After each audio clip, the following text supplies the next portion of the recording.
हम क्यों कहते हैं कि शिवलिंग के ऊपर जल चढ़ाओ, मंदिर में जाकर शिवलिंग पर जल चढ़ाओ, ये बार बार क्यों कहते हैं? क्योंकि शंकर भगवान के शिवलिंग में जो जल शिव पर चढ़ता है वो जल नीचे पार्वती जी के हस्त कमल पर आता है।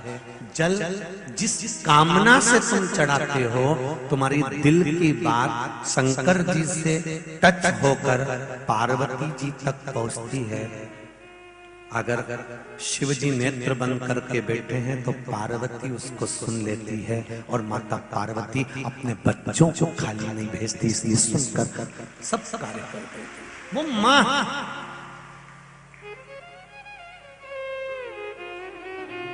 शिवलिंग पर जल चढ़ाने से केवल शंकर भगवान को जल नहीं चढ़ता, पार्वती जी को चढ़ता, गणेश जी को चढ़ता, कार्तिकेय को, जया को, विषहारा, शांडिवारी, दौतरी, अशोक सुंदरी, सबको जल मिल जाता है। 33 कोटि देवी देवताओं को जल प्राप्त हो जाता है। केवल एक देवता को जल नहीं मिलता, आपको अलग अलग सारे देवताओं को अगर पूजोगे तो अलग अलग पूजना पड़ेगा। पर शंकर जी पे जल चढ़ा दिया तो 160-33 कोटि देवता को पूज लिया, फिर किसी को पूजने की जरूरत ही नहीं। भगवान तुम्हारा मन करे तो तुम पूजो। यहाँ लोग कहते हैं शिव जी के मंदिर में गणेश जी कहाँ बैठे हैं, शंकर जी के मंदिर में कार्तिक कहाँ बैठे हैं, पार्वती जी कहाँ बैठी है, हम इन देवता को वहां पूजे, उन देवता को वहां पूजे। नहीं, अगर आपने शंकर भगवान के शिवलिंग की पूजन कर ली, शंकर भगवान को जल चढ़ा लिया तो सारे देवताओं को जल चढ़ जाए, ये निश्चित।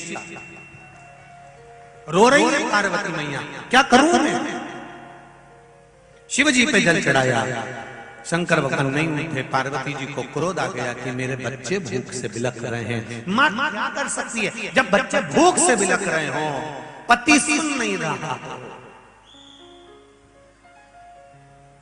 पति अपनी मस्ती में रह रहा है, दिन भर नशे में धुत रहता है, गलत काम में डूबा रहता है, और बच्चों को पालना है तो एक नारी क्या करे बच्चों के पेट को भरने के। माता पार्वती ने देखा मेरे बच्चों को मैं दूध पिला देती, पर मेरे तो स्तनों में दूध भी नहीं आ रहा। क्रोध आ गया माँ को, बच्चों को बिलखता हुआ नहीं देख सकती, और माँ ने शंकर भगवान को उठाया और पार्वती जी ने शिव जी को उठाकर मुख से निगल गई।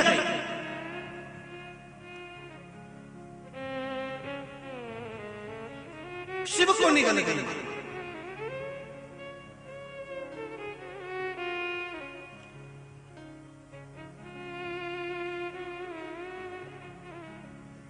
स्वयं शिव बाघंबरधारी भगवान शंकर पार्वती जी के जब उधर पहुंच गए, माता के स्तनों में दूध आने लगा, और उन्होंने अपने गणेश, कार्तिकेय, अशोक सुंदरी सबको दुग्ध का पान कराया।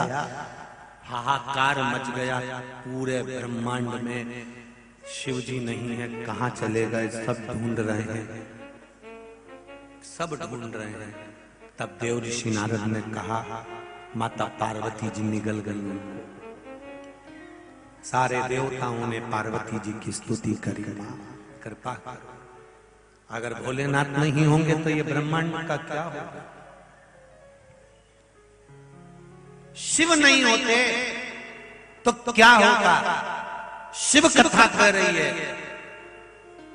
आधे से ज्यादा रोग की समाप्ति तो केवल श्री शिवाय नमस्तुभ्यं कहने से, पंचाक्षर मंत्र नमः शिवाय कहने से, षडाक्षर मंत्र ओम नमः शिवाय कहने से, महामृत्युंजय मंत्र का जाप करने से आधे से ज्यादा रोग तो केवल शिव नाम से ही कट जाता है। कृपा करो मां, शंकर भगवान को प्रकट करो। पार्वती जी की जब बार बार स्तुति करी गई, तब माता ने अपने नासिका के धूम्र से, नासिका से एक धुआं प्रकट कर कर भगवान शिव को प्रकट कर दिया। शिव जी का नाम ध्रुमवान हो गया और माता पार्वती का नाम धूमावती हो गया।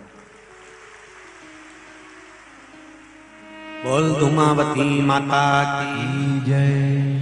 पार्वती जी का नाम धूमावती हो गया। भारत की भूमि पर 2 जगह पर धूमावती का मंदिर है, एक जबलपुर के पास में धूमा गांव में, और दूसरा दतिया में। कहां पर है? दतिया में धूमावती का मंदिर 2 जगह पर है। भारत की भूमि। तत्व को जानना, एक नियम बना लो कि मैं मेरे माता पिता के संस्कारों को भूलूंगी नहीं। बहुत चमक धमक में मत आओ।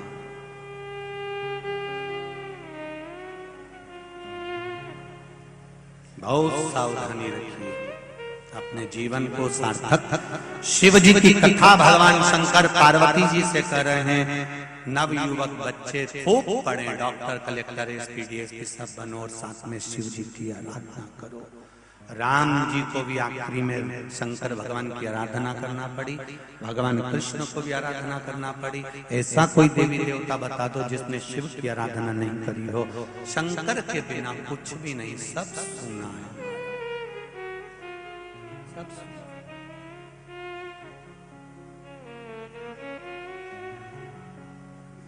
वो देता है दिल से, वो देने में कभी कोई कमी नहीं। महाराज चरित्र आया, शिव कथा कर रहे हैं, भगवान शंकर का चरित्र कराए। पार्वती जी धूमावती बन गई और शिव जी ध्रुमान बन गए और शंकर भगवान ने उनको ज्ञान उपदेश दिया, समझाया।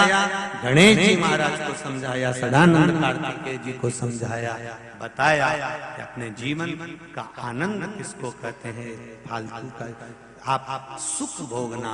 पार्वती जी कहती हैं प्रभु मुझे क्षमा करो, शिव जी कहते हैं क्षमा मांगने की जरूरत नहीं, ये तो मेरा ही रचाया हुआ एक छोटा सा खेल था जिसमें तुम्हें धूमावती बना दिया गया है। ये संपूर्ण ब्रह्मांड में ये जितने रिश्ते हैं, जितने नाते हैं, देवर जेठ, पति पत्नी, कुटुंब, कबीला, ये सब पूर्व के, इसको कोई हटा नहीं सकता।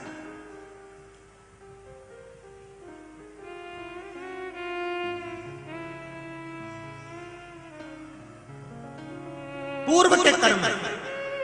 और आप लोग भी अगर कथा में बैठे हुए हो, ध्यान से सुनना जरा, जितने लोग कथा में बैठे, जितने आस्था चैनल के सामने बैठे, जितने फेसबुक यूट्यूब पर कथा सुन रहे हैं, अगर आप शंकर भगवान की कथा सुन रहे हो, शिव भक्ति में लगे हो, शिव महापुराण की कथा को श्रवण करने में लगे हो, तो ये समझ लेना तुम्हारा शंकर भगवान से पुराना कोई रिश्ता होगा, इसलिए तुम लगे हो। भीकन गांव में कोई लोगों की कमी है क्या? कितने लोग होंगे भीकन गांव में, ढेर भरा पड़ा होगा, रोज सोच रिया होगा मैं जाऊंगा कथा में, जाऊंगा कथा में, जाऊंगा कथा में, जाऊंगा, पर नहीं आ पाया। क्योंकि शंकर भगवान ने कहा टिकट भी तो होना चाहिए फिल्म देखने के लिए।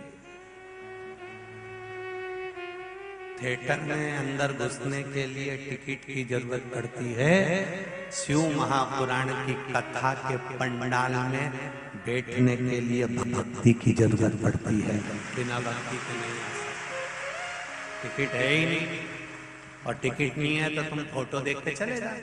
और टाकीज के बाहर इतना बड़ा बड़ा फोटो लगा रहता है, तुम देखना बहुत बड़ा बड़ा, वो क्या बोलते हैं, एडवर्टाइज के लिए लगा रहता है शायद, है टाकीज के बाहर बड़ा बड़ा फोटो लगा रहता है। उसके बाहर खड़े होके कौन सी लगी है,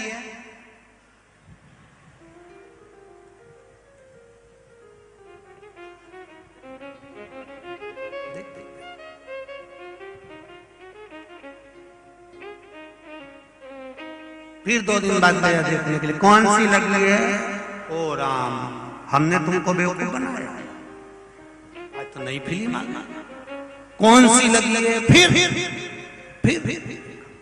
केवल बाहर पोस्टर देखा, रोज गया, लाइन भी लगाई, विचार करा टिकट मिल जाएगा, अंदर चले जाऊंगा।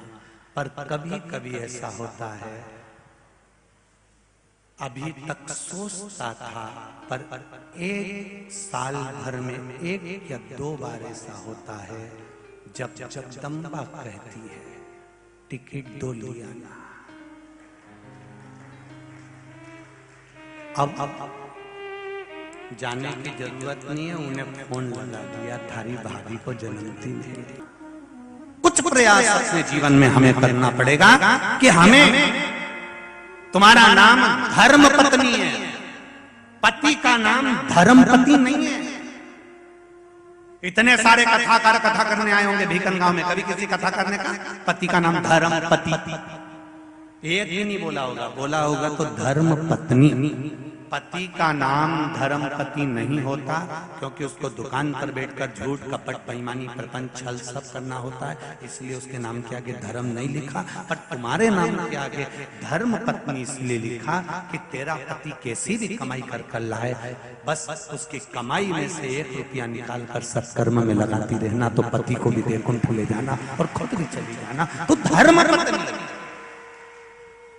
धर्म पत्नी का फर्ज अदा करो, कमाई में से थोड़ा सा निकाल कर सत्कर्म करो और अपने पति को भी धर्म पथ की प्रेरणा दो। पर कई माताएं कमाई में से रुपया निकालती जरूर है, पर सब डेंटिंग पेंटिंग में लगाया है, बाकी धर्म में लगाया है। बड़ा कठिन काम है साहब, कथा में बैठना भी कोई सरल बात है महाराज, बहुत कठिन काम है। यहाँ 3 घंटा कहीं का नया व्यक्ति को कोई नई बहन को लाकर बिठा दो ना, तो 3 घंटा उनका रामदेव बाबा का पूरा आसन लगा लेगी।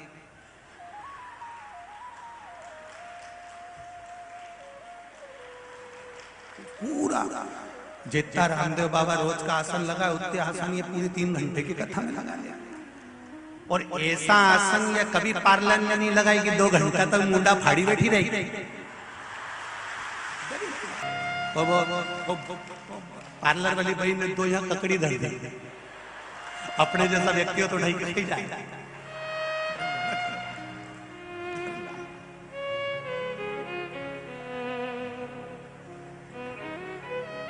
अब सोचे कहाँ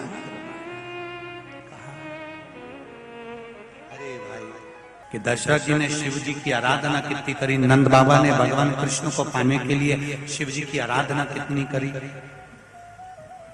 क्यों देवकी मैया के गर्भ से प्रकट होने के बाद यशोदा जी की गोद में भगवान कृष्ण खेले, ये कहीं ना कहीं शंकर भगवान की कुछ ना कुछ लीला है। ये सारी लीलाओं को अपन 24 तारीख वाली जो कथा रहेगी इंदौर में, जितने इंदौर वासी हैं सबको बहुत बहुत शुभकामनाएं कि आपके नगर में कथा हो, उसको श्रवण करो, आनंद। आज कोई पूछ रहा था सवेरे, गुरुजी हम लोग कथा बैठकर सुनते हैं पंडाल में, इसका कोई एक भाव वर्णन है? क्यों नहीं। स्कंद पुराण में तीर्थों का वर्णन करते हुए कहा, जैसे हजारों हजार तीर्थों का स्नान का जो फल प्राप्त होता है, वही फल जैसे हम भागवत कथा श्रवण करते हैं किसी भी पंडाल में बैठकर, तो वो पंडाल नहीं होता, वो ब्रज धाम होता है। राम कथा श्रवण करते हैं तो वो अयोध्या होती है। उसी तरह शिव महापुराण की कथा जिस पंडाल में बैठकर हम श्रवण करते हैं, ये पंडाल नहीं होता। 7 दिन 5 दिन के लिए कोई आपसे फोन पर पूछे कि तू कहाँ बैठी है, तो कह देना मैं कैलाश मानसरोवर में बैठी हूँ, कथा सुन।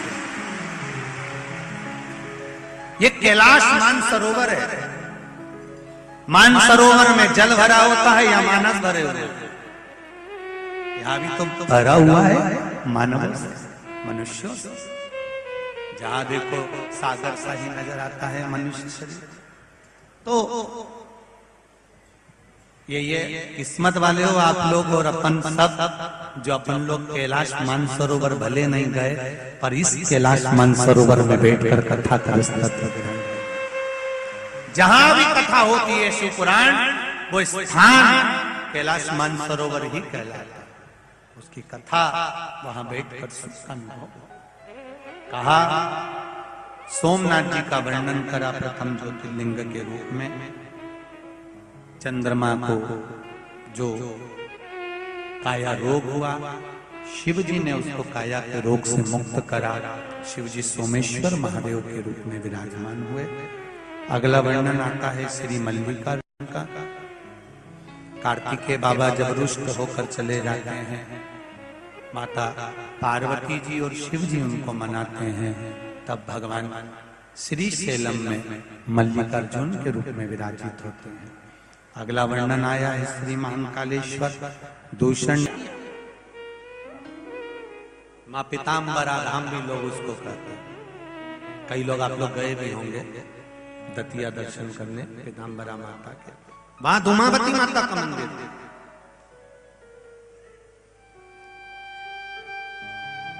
पार्वती जी ने शिव जी का हाथ जोड़कर निवेदन करा, प्रभु बच्चों के पेट को भरने के लिए मैं आपको निकल गई, क्रोध में आया।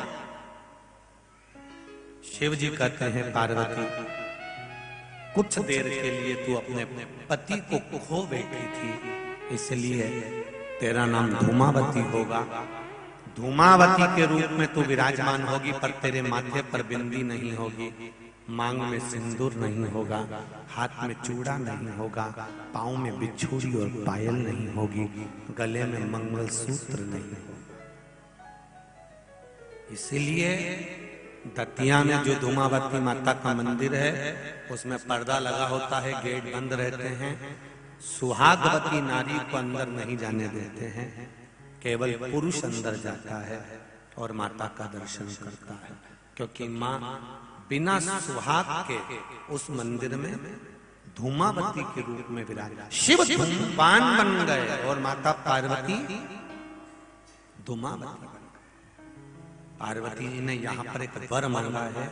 ये कथा अभी तक जितनी कही उसमें नहीं निकल कर आई, पर आज ये कथा जरा ध्यान से, यहाँ तक की कथा तो आपने सुनी है पहले भी, पर अब जो कथा यहाँ आई है उसका स्मरण करें।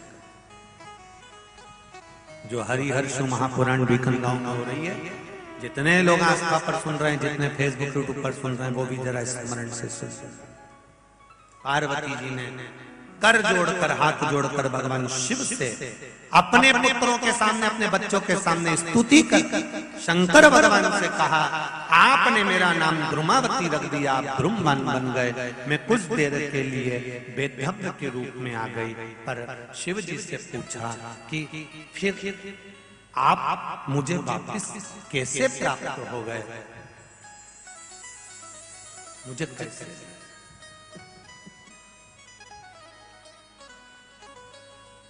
शिव जी कहते हैं,